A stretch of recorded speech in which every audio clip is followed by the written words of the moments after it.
اللهم صل وسلم وبارك على سيدنا محمد وعلى آله وصحبه أجمعين. ازيكم عاملين ايه؟ يا رب تكونوا بخير وصحة وسعادة وهنا يا رب.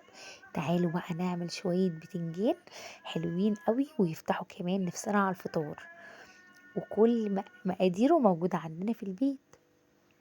أول حاجة عملتها جبت البتنجان اللي عندي، أي كمية بتنجان عندكم، وقطعت الحتة اللي فوق دي، وبعد كده قطعته من النص وغسلته وبنزله في الزيت.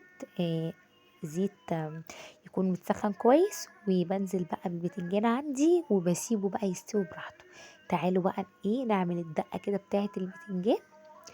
جبت شطة مفرومة، زي ما انتوا حابين، حراقة او باردة، وكمان بقى كده كام فص توم وملح وليمون وكمان شوية خل، بس يبقى طعمه حلو قوي. هنا بقى يا جماعة معلش الكاميرا كانت بتهز لأن ابني اللي كان بيصور مكانش عارف يصور تمام. فطبعا خلاص كده عصرت بقى الليمون اللي عندي، وبعد كده بقى هشيل البذر ده وهبدأ بقى أحشي في البتنجان. هنا بقى خلاص كنت شلت طبعا البذر اللي عندي، وبصوا البتنجان طري خالص ازاي، عشان طبعا بنهدي عليه وبنسيبه كده يستوي براحته وبيبقى طعمه حلو قوي. انا ما بحبش البتنجان اسلقه، لا انا بحبه مقلي وبيبقى طعمه حلو قوي.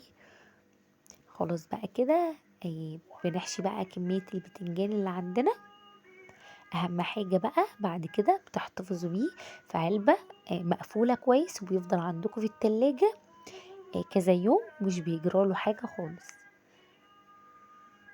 تحطي بقى جنب الفطار وانتي بتفطري، يفتح نفسك على الفطار. هنا بقى خلاص قلت بقى ايه اكمل كده انا البتنجان كله كده مع نفسي. هنا خلاص بقى كده كنت هشيل بقى البتنجان كله، وبتفضل كمان شوية دقة رشتهم كده على الوش، بيبقى طعمه حلو قوي يا جماعة. اهم حاجة لو وصلتي لحد هنا ما تنسيش تصلي على النبي عليه افضل الصلاة والسلام، ولايك وشير، ولو ما اشتركتيش في القناة يا ريت تشتركي في القناة وتفعلي زر الجرس عشان يوصلك كل جديد. وبس كده اكون خلصت الفيديو بتاعي معاكم.